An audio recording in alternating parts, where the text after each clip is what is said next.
সকাল নতুন ভোর এ আমাদের হাউস 44 প্রতিদিন নতুন সকাল নতুন ভোর এ আমাদের হাউস 44।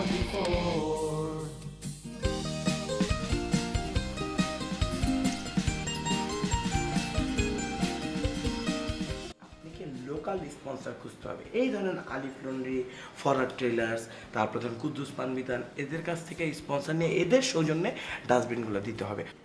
ঠিক আছে, শোনো, তুমি এই 200 টাকা রাখো। এটা বাবা আমার সামর্থ্যের মধ্যে আমি দিলাম। তবে তাই বলে মনে করো না যে আমি তোমার সাথে নেই। আমি দৈহিক পরিশ্রম করে যতটুকু প্রয়োজন আমি তোমাকে সাহায্য করবো। হ্যাঁ,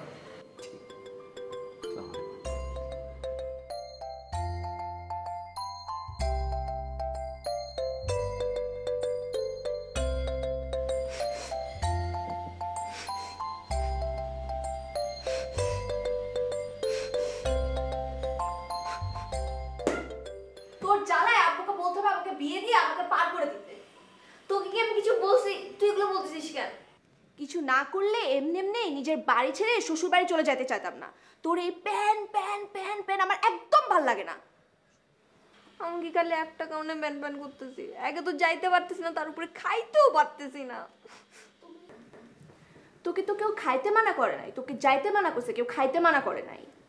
আমি কি তোর মতো নাকি? আমি যেটা বললি আমি সেটা করি। এই তুই তোর কথা আমাকে মাখালি কেন? 100 বার মাখাবো। কি এক ছাতার পাথর এনে দিছিস, কোনো কাজই করতেছে না, সব কাজ আমারই করা লাগতেছে। ওই মিথ্যুক, পাথর কাজ না করলে আজকে তুই এত বড় বড় কথা বলতে পারতি, চোখে চোখ মিলাতে পারতি না, আর আজকে সবার সামনে কত বড় বড় কথা বলে ফেললি। একটু চিন্তা করছিস কেমনে? এসব সব পাথরের ক্রেডিট, বুঝছিস? পাথরের শক্তি। যেটা না আমি বুঝলাম, কিন্তু আমার যাইতে দিতে না কেন আব্বু আম্মু? আজকে থেকে তোকে আমি আর কোনো ভালো কথা বলবো না। তুই থাক, তুই এ পানি ভিজা ভিজা খা আর পেট ফুলায় বসে থাক। অসহ্য।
ইসলাম, বসো।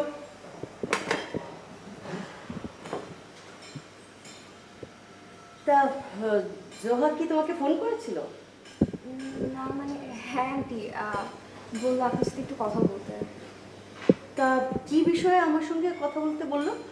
আসলে আন্টি আমাদের তো সামনে শিক্ষা সফর, তো আমাদের মেডিকেল কলেজের সব টিচার আর সব স্টুডেন্টরাই যাবে। তো জোহারও না খুব ইচ্ছা করছিল আসলে যেতে। আর সিলেট তো ওর এমনি ফেভারিট জায়গা, আর এত সুন্দর ভ্রমণ করার সুযোগটা না ও হাতছাড়া করতে চাচ্ছিল না। তা জোহার যাবার বিষয়ে যা বলা সেটা আমি আগেই বলে দিয়েছি, সেটা কি জানো? জি হ্যাঁ, জোহা আমাকে বলেছে আন্টি। তাহলে সে কোন সাহসে তোমাকে আমার কাছে সুপারিশ করতে পাঠালো? আমি তো হিসাবটাই মেলাতে পারছি না। আন্টি আসলে আমাদের ফ্যামিলির সবাই তো পারমিশন দিয়ে দিয়েছে, তো আর কি জোহা ভাবছিল ও হয়তো আপনাদের বিষয়টা ঠিকমতো বোঝাতে পারেনি, তো আর কি এই জন্যেই আমি আসলাম আপনাদেরকে বোঝাতে, যদি আপনি বুঝেন আর কি। আচ্ছা আমরা কি মূর্খ নাকি জোহা মূর্খ? আর যেই মেয়ে কথা গুছিয়েই বলতে পারে না তাকে সিলেট পাঠাবো কোন ভরসায়? আন্টি আপনি আসলে আমার উপর আস্থা রাখতে পারেন, আমিও খেয়াল রাখবো। তা তুমি কি ওখানে শিক্ষা সফরে যাচ্ছ নাকি ওর খেয়াল রাখার জন্য যাচ্ছ? শোনো, তুমি আসছো, নাস্তাটা করে বাসায় গিয়ে বাবা মায়ের দোয়া নিয়ে সফর শেষ করে আসো। সরি, আমি তোমাদের অন্য সব বাবা মায়ের মতো অত উদার মানা আমি যাবার পারমিশনটা দিতে পারছি না। নাস্তাটা করো, আমার আবার রান্নাঘরে অনেক কাজ পড়ে আছে। হ্যাঁ, নাস্তা।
আমার আর কিচ্ছু করার নেই,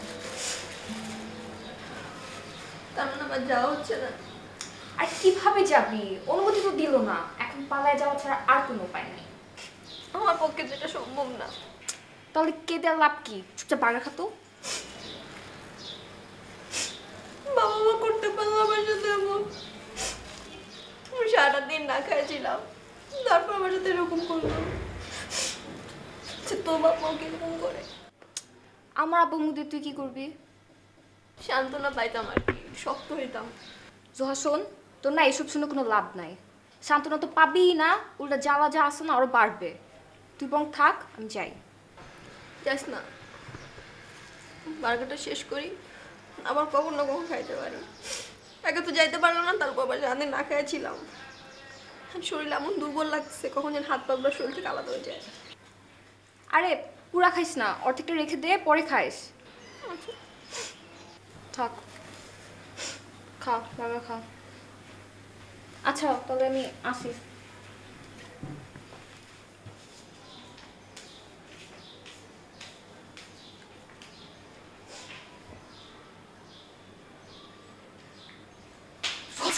আপু লুকা লুকা লুকা লুকা লুকা।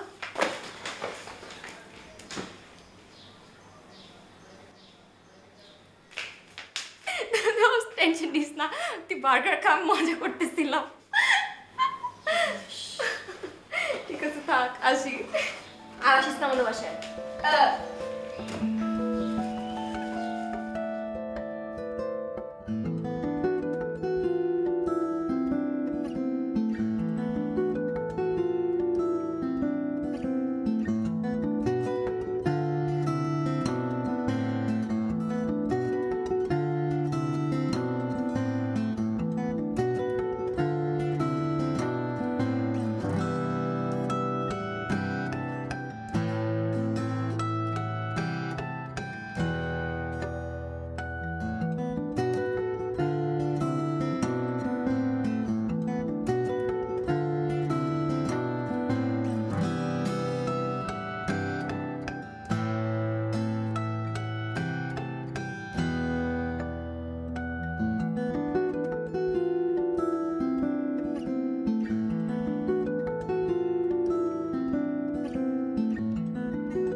নিয়ে এসেছি। কি এরকম করতেছেন কেন? আরে আসতে ভাই, এত সরগর করতে হয় নাকি? আপনি আমাকে বললে তো চুপি চুপি নিয়ে আসতে পারি। আচ্ছা কি হয়েছে বলেন। আমি তো প্রি প্রোডাকশন করে ফেলেছি, এখন শুধু পোস্ট প্রোডাকশনে যাব। দেখেন না কি করেছি।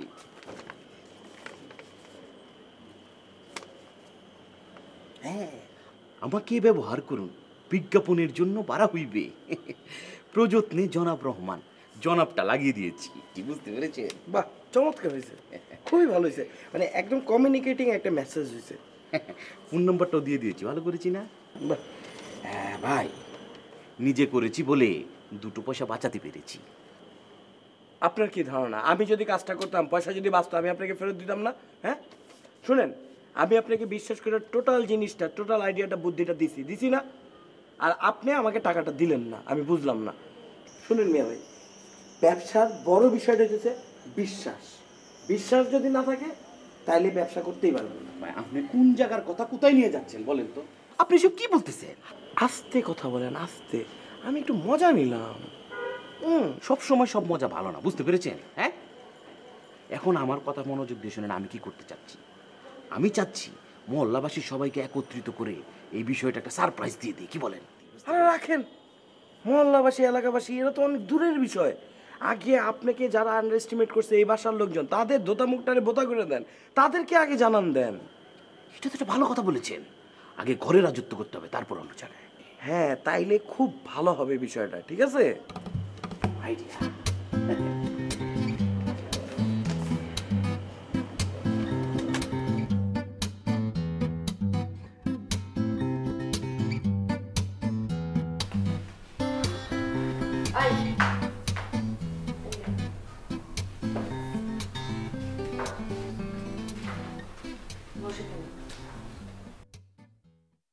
কি হয়েছে?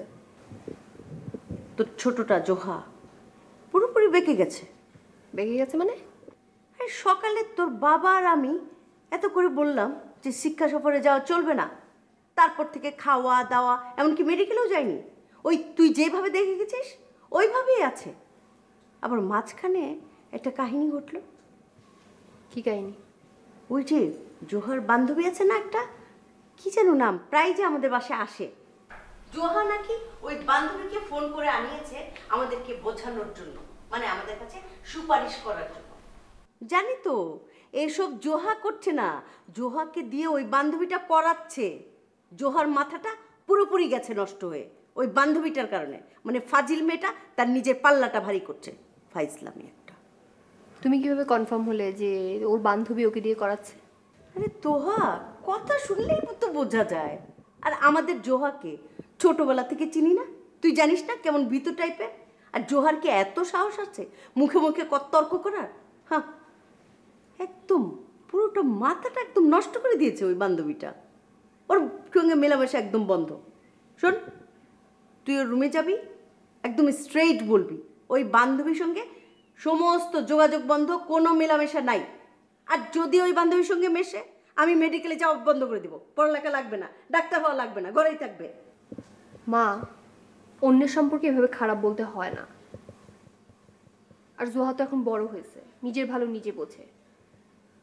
অন্যের কথা কেন শুনবে? ও নিজের কথায় চলতে পারে না? তার মানে আমি যেটা বলছি সেটা ভুল? হ্যাঁ, ভুল। আর অন্যের মেয়ের নামে খারাপ কিছু বলার আগে নিজের মেয়েকে আগে ঠিক করো। আর জোহা এমন কিছু করে নাই যে ভাবতে হবে বেঁকে গেছে অথবা নষ্ট হয়ে গেছে। ও কি সকাল থেকে কিছু খায় নাই?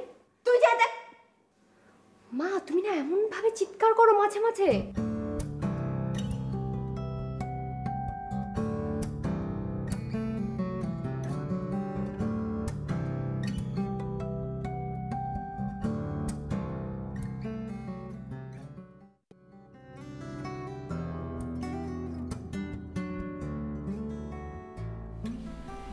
বাবা, তুমি কি ব্যস্ত?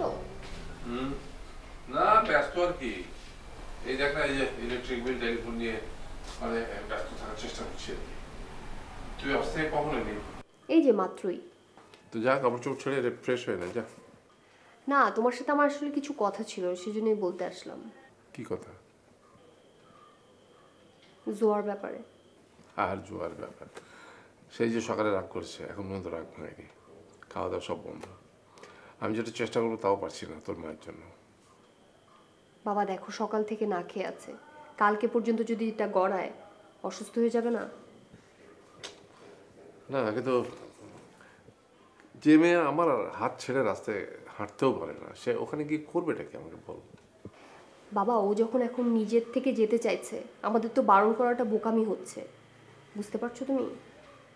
আর মাঝে মাঝে তো ওকে ওর মতো করে চলতে দেওয়া উচিত, নাহলে তো আমাদের উপর ডিপেন্ডেন্ট হয়ে যাবে, বুঝতে পারছো? ওর তো পৃথিবী দেখার দরকার আছে, মানুষের সাথে মেশার দরকার আছে, বুঝতে পারছো তুমি? আর তাছাড়া আজকে ওকে সিলেট যেতে দিচ্ছ না দেখে ও না খেয়ে আছে, কালকে এমন একটা আবদার করে বসবে যেটা হিতে বিপরীত হয়ে যেতে পারে। তাই আমার কাছে মনে হয় ওকে সিলেট যেতে দেওয়া উচিত হবে। তোমার কি মনে হয়? আমার মত তো তোর মতোই, কিন্তু সমস্যা তো হচ্ছে তোর মা, তাকে তো আমি বোঝাতে পারছি না। তুই বরং তোর মায়ের সাথে কথা বলে একটু বোঝাবার চেষ্টা কর। তুমি রাজি আছো তো? আমি তো দিচ্ছি, আর শোন, ওকে একটু বুঝিয়ে শুনে কিছু খাওয়া যা। তাহলে অন্যদিকে রাজি করানো আমার কোনো ব্যাপারই না।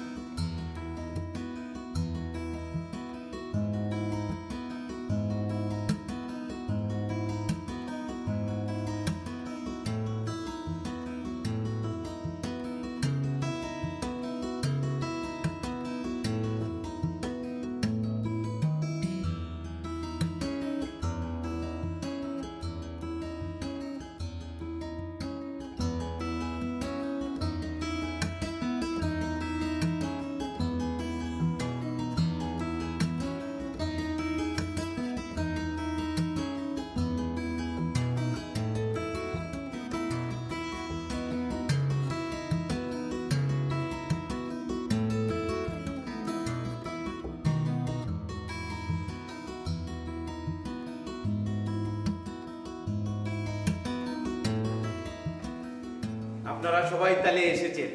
জি, আমরা খাওয়ার জন্য এসেছি। তা খাবারটা কি এখন দিবেন নাকি আমরা নিজেরা কিনে নিয়ে আসবো?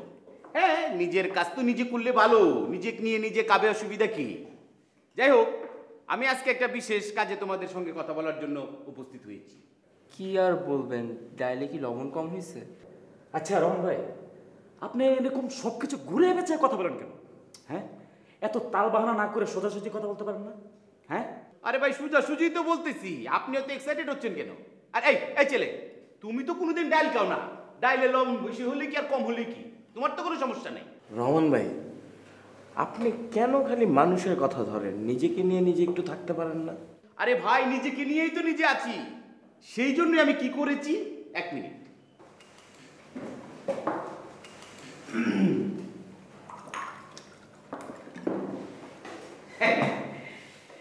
এই হচ্ছে বিষয়বস্তু।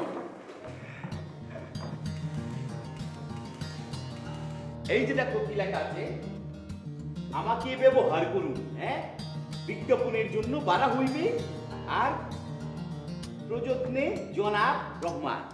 আমরা কি এখন ময়লা ঝুড়িতে ভাত খাবো নাকি? হ্যাঁ, ইচ্ছে হলে খেতে পারো, জুড়িতে খাইতে তো কোনো সমস্যা নেই, তাই না? বন্ধুরা, একটি জরুরি কথা বলার জন্য তোমাদেরকে আজকে ডেকেছি। বিষয়টি হচ্ছে, তোমরা হয়তো শুনেছো যে আমি একটি নতুন ব্যবসা করতে যাচ্ছি। কেউ এই ব্যবসার জন্য আমাকে সাধুবাদ জানিয়েছে, কেউ আবার এই ব্যবসাকে উপহাস করেছে। তো যাই হোক, কারো কথায় আমি কান দিচ্ছি না। ওই যে একটা কথাই আছে না, যদি লক্ষ্য তাকে অটুট, বিশ্বাস হৃদয়ে, দেখা হবেই হবে বিজয়ী। তো বিজয়ের জন্য আমি অপেক্ষা করছি। আজ সেই দিন, আমি আমার নতুন ব্যবসা শুরু করতে যাচ্ছি। এবং তোমাদেরকে বলছি, এই হাউস একটা ডিসিপ্লিন মেনটেন করার জন্য যারা আসুন থেকে এই বাসায় যে কোনো ময়লা আবর্জনা ডাস্টবিনের বাইরে কিছু ফেলা যাবে না, ব্যবহার করতে হবে। এইভাবে যদি আমরা সবাই ঘর থেকে শুরু করে ওই মহল্লা পর্যন্ত, মহল্লা থেকে পুরো দেশ পর্যন্ত, দেশ থেকে পুরো পৃথিবী পর্যন্ত সবাই যদি পরিষ্কার পরিচ্ছন্ন অভিযান করি, এই পৃথিবীতে ময়লা বলে কোনো শব্দ থাকবে না। টিবলটা একটু নিচে। যাই হোক, শুধু এই মহল্লাই না, এই বাড়ি না, এই ঘর না, সর্বোচ্চ জায়গায় আমি এই ব্যবসা শুরু করব। এবং এটাকে ব্যবসায়িক আকারে আমি একটি প্রতিষ্ঠিত ব্যবসা, যে পরিষ্কার পরিচ্ছন্ন বিজনেস করা যায়, সেটি একটি ব্যবসা হিসেবে রূপ দিব।